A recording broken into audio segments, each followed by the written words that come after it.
Olá, tudo bem? Seja bem-vindo ao canal Meu Momento com Deus. Nessa ocasião, nós daremos continuidade ao nosso estudo guiado. Estamos na 10ª semana. Estamos estudando aí de forma mais aprofundada o Evangelho de João.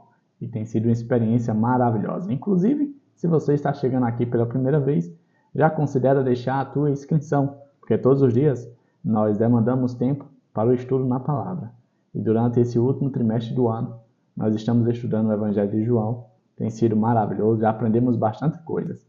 E tem aí algumas semanas ainda aí para encerrar o ano, para encerrar o trimestre, em que com certeza Papai do Céu vai continuar a se revelar a cada um de nós, vai continuar a nos abençoar por meio da sua graça e sua presença. Tá bom? Nessa ocasião também gostaria de te pedir para deixar o gostei. O gostei, além de ser uma forma de avaliar o vídeo, também é uma forma de sinalizar que você deseja que esse vídeo seja passado adiante, que outras pessoas tenham acesso a esse conteúdo. Então, por favor, deixe o teu gostei, tá bom? Para que dessa forma a gente consiga pregar o Evangelho a todo mundo em nossa geração. Eu quero convidar você agora, para antes de nós entrarmos no estudo de hoje, nós fazermos uma oração, buscarmos a presença de Deus e logo em seguida conhecermos os temas e os pontos que eu separei para a nossa reflexão, tá certo? Então vamos orar juntos? Senhor Deus, estás nos céus, e muito obrigado, Pai, por mais uma oportunidade de poder estudar a Tua Palavra. Nessa ocasião, mais uma vez, o Espírito Santo, terceira pessoa da Trindade, venha ser o nosso querido professor. Que Ele nos instrua, que Ele nos apresente a verdade, que Ele nos leve mais para perto de Ti. Perdoa os nossos pecados, fica conosco, dá-nos a Tua graça, em nome de Jesus Cristo. Amém. Pois muito bem, hoje é domingo, dia 1º de dezembro. Olha só, chegamos ao último mês do ano. Se a gente olhar, o ano passou muito rápido. E me parece que tem sido assim. O tempo tem sido cada vez mais rápido, E aí nós estamos iniciando aqui um novo mês. E o tema do nosso estudo é: Eu lhes dei o exemplo.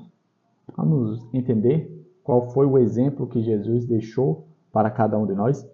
Eu separei aqui alguns pontos, e também tem um contexto bíblico para nós lermos e meditarmos. O primeiro ponto diz assim, no discurso de despedida de Jesus, que está ali no Evangelho de João, no capítulo 13 ao 17, traz instruções aos discípulos a respeito do futuro.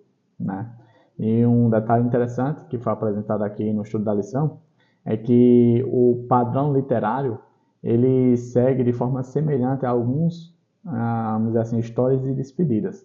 A lição aqui citou a questão da despedida de Moisés, da despedida de Jacó com seus filhos e da despedida de Davi com Salomão. E quando a gente vê aqui, um outro ponto que eu separei, mostra quais foram as instruções que Jesus deixou antes da sua partida. As instruções foi, Jesus confortou os discípulos em relação à sua partida, e prometeu um substituto que o representaria, o Espírito Santo. Jesus disse, além disso, predisse que os discípulos enfrentariam tristeza e os exortou a permanecer fiéis. Esses foram alguns dos temas abordados entre esses capítulos do 13 ao 17 que estão dentro do contexto das instruções de Jesus antes da sua partida, antes de ascender aos céus.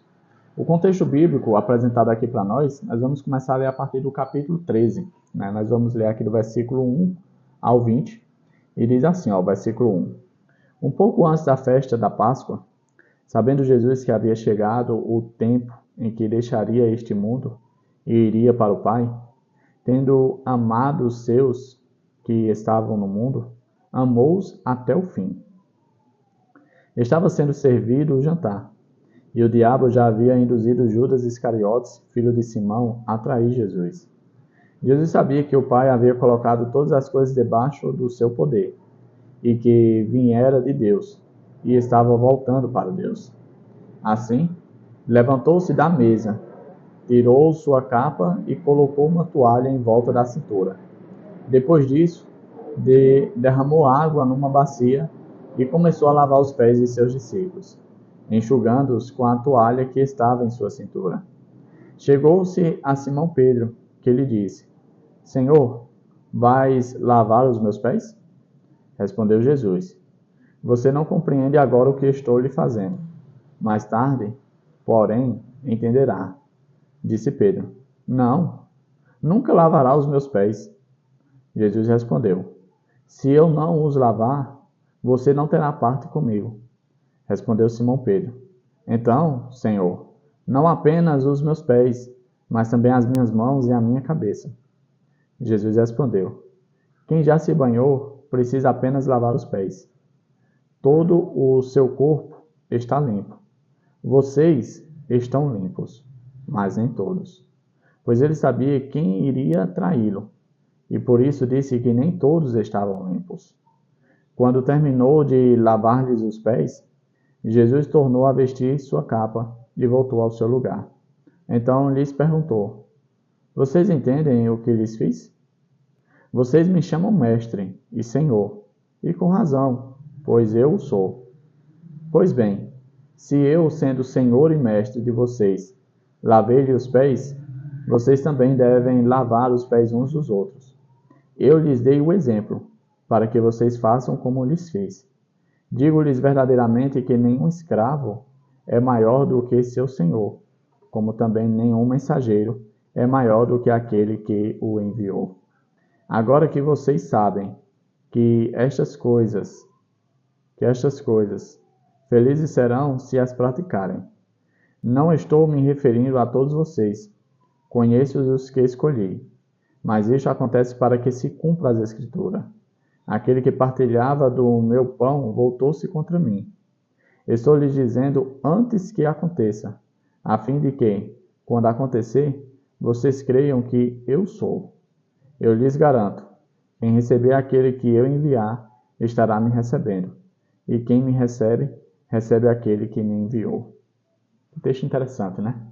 Tem bastante pontos aqui que a gente pode meditar. E aí eu separei alguns pontos para a nossa reflexão. O primeiro é: na época de Jesus, as pessoas geralmente usavam sandálias ou andavam descalças. Por que Jesus lavou os pés? Havia-se um costume, né, de que quando recebia-se alguma visita, um escravo, um servo, ele vinha ali com a bacia com água e limpava os pés da visita, né, da pessoa que estava ali visitando a casa. Naquela ocasião em que Jesus estava com seus discípulos, em um momento ali antes da ceia pascual, não havia nenhum servo, nenhum escravo para fazer isso. E aí todos estavam acomodados com, aparentemente, os pés sujos. E aí Jesus deu o exemplo, né, de uma das atitudes mais belas apresentadas nas Escrituras, principalmente aqui no Evangelho de João, que foi a atitude de humildade de Jesus, em se colocar em posição de servo, né, de escravo, e ali lavando os pés dos discípulos, né. Um outro ponto que eu separei fala o seguinte: para surpresa de todos, o próprio Jesus se levantou da ceia e lavou os pés deles, né.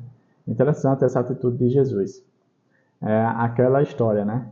Ao invés de você apenas cobrar de forma verbal, né, a atitude e a mudança de vida das pessoas, é mais pedagógico, é mais influenciável, tem mais efeito quando você dá o exemplo. Aquela historinha de que faça o que eu faço, faça o que eu falo, mas não faça o que eu faço, é algo triste e deplorável. Ao invés disso, Jesus se utilizava, além de faça o que eu falo, também façam o que eu faço. E Jesus se utilizou do próprio exemplo, da sua atitude, para mostrar aos discípulos algo que eles deveriam replicar em sua vida após a partida de Jesus. Ou seja, fazer mesmo com a ausência pessoal da pessoa de Jesus. Era algo muito importante e relevante. Em João 3, do 8 ao 11, né, nós lemos esses versos, vemos o sentimento de perturbação dos discípulos diante das ações de Jesus. Né? Inclusive, foi demonstrado aqui na pessoa de Pedro. Quando Jesus chegou até ele para lavar os pés, ele ficou um pouco, vamos dizer assim, contrariado. Né? Tanto, olha, a tua intenção é lavar os meus pés? É isso mesmo? É isso que eu estou entendendo? Você quer lavar os meus pés? Né? A princípio, Pedro ficou meio que indignado com aquela atitude, porque, tipo, como assim um mestre iria lavar os pés dos discípulos, daqueles que, em grau de hierarquia, estava abaixo de Jesus? A princípio, Pedro não permitiu. Pedro disse, não, Senhor, o Senhor não vai fazer isso. Pelo amor de Deus, né? Eu é quem deveria estar lavando os pés do Senhor, e o Senhor quer lavar os meus pés? Não, de jeito nenhum. E aí Jesus explica, né? Diz, olha, por agora vocês não vão entender, né? Mas mais na frente vocês vão compreender. E aí Pedro, um pouco relutante, Jesus diz, olha, se você não deixar eu fazer isso, você não terá parte comigo. É como se a gente não se conhecesse. É como se a gente não tivesse nenhum tipo de relação, né?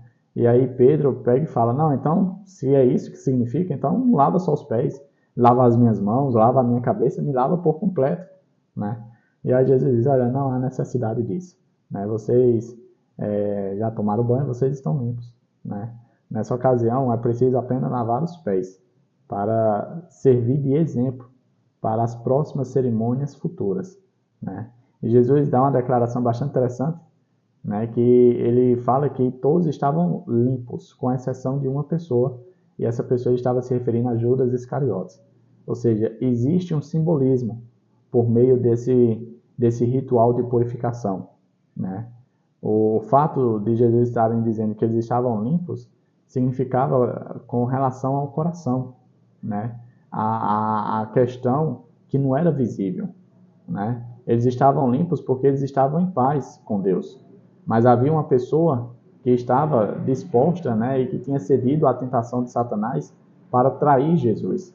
Essa pessoa, de acordo com o contexto que a gente leu, ela não estava em paz com Deus, né, porque ela estava, de certo modo, coligada com Satanás, cedendo a, vamos dizer assim, a influência satânica de trair Jesus. E por isso Jesus falou, né, disse que um entre eles não estava limpo, e ele estava se referindo a Judas Iscariotes. Um outro ponto que eu separei diz o seguinte, ó, o significado da ação de Jesus está relacionado a quem ele é. Né? Interessante isso. Em João 13:13, Cristo afirma ser o Mestre e o Senhor. Era isso que os discípulos o chamavam, e ele confirma essa realidade. Tais títulos expressam autoridade e poder. Interessante, né? Uma pessoa de autoridade e poder se colocar naquela posição de servo. E aqui ele explica mais abaixo o porquê ele fez isso. Ó. No entanto, Jesus ensina que poder e autoridade devem ser usados para o serviço e não para o engrandecimento próprio. Percebe o quão equivocado está, né, a realidade de entendimento de algumas pessoas? Algumas pessoas têm se utilizado da autoridade e poder para o engrandecimento próprio, para subjugar outras pessoas.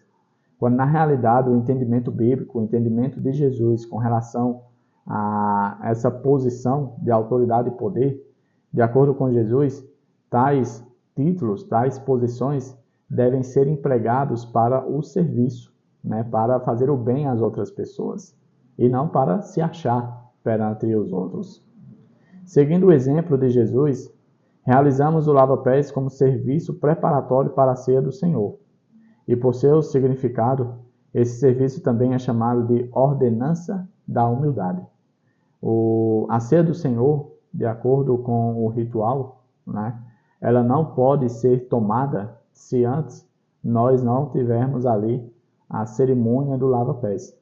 De acordo com o contexto bíblico, os discípulos, juntamente com Jesus, primeiro lavaram os pés, né? Eles demonstraram que estavam em paz uns com os outros, para depois receber a ceia do Senhor, ou seja, o pão, que simbolizava a carne de Jesus, e depois o suco de uva sem fermento, sem a presença alcoólica, que representava o sangue de Jesus, né? Antes de participar da ceia, é necessário o lava-pés. E a gente sempre que vai participar dessa cerimônia, participa do lava-pés para demonstrar que estamos em paz uns com os outros. Isso é muito importante. Chegamos ao fim, né, de mais um estudo. O tema de hoje foi eu lhes dei o exemplo. E pelo que a gente viu aqui no estudo, o exemplo que Jesus deixou foi o exemplo de humildade, o exemplo de serviço, o exemplo de que mesmo o servo, né, ele não vai estar acima do seu Senhor, porque o próprio Senhor deixou o exemplo de como o servo deveria reagir e lidar com as questões da vida. Jesus mostrou o seu exemplo, né, sendo ele o primeiro a servir, para depois cobrar serviço uns dos outros. É aquela história.